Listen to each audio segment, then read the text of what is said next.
હવે નીલુ અને ચિંકી દોસ્ત બની ગયા. નીલુ ચિંકીની ભાષા સમજી જતી હતી, પણ ચિંકી તો ફક્ત ચૂંચું જ સાંભળતી. છતાં પણ નીલુ તેને ખૂબ ગમતી હતી.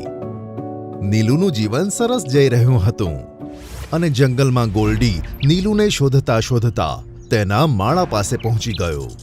નીલુ ક્યાં છે? ક્યાં સંતાડીને રાખી છે તેને? તું તેના ઈંડાને નુકસાન પહોંચાડવા માંગે છે, તેથી મેં તેને સુરક્ષિત જગ્યાએ મોકલી દીધી છે.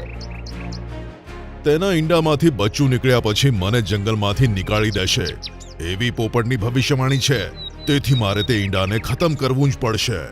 એવું કશું જ નહીં થાય. અમે અમારા બચ્ચાને તારી સામે આવવા જ નહીં દઈએ. તારે ચિંતા કરવાની કોઈ જરૂર નથી. ના, હું રિસ્ક નથી લઈ શકતો. જ્યાં સુધી નીલુ અહીં નથી આવતી ત્યાં સુધી તું મારી પાસે કેદ રહીશ.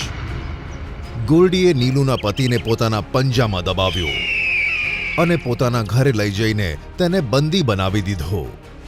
આ બાજુ નીલુએ પોતાના માળામાં એક ઈંડું મૂક્યું. એ જોઈને ચિંકી તો ખૂબ જ ખુશ થઈ ગઈ.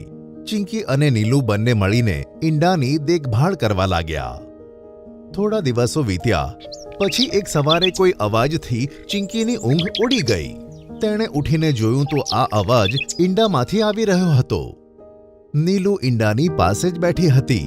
ત્યાં જ ઈંડું ફૂટી ગયું અને ઈંડામાંથી એક સરસ મજાનું બચ્ચું બહાર આવ્યું.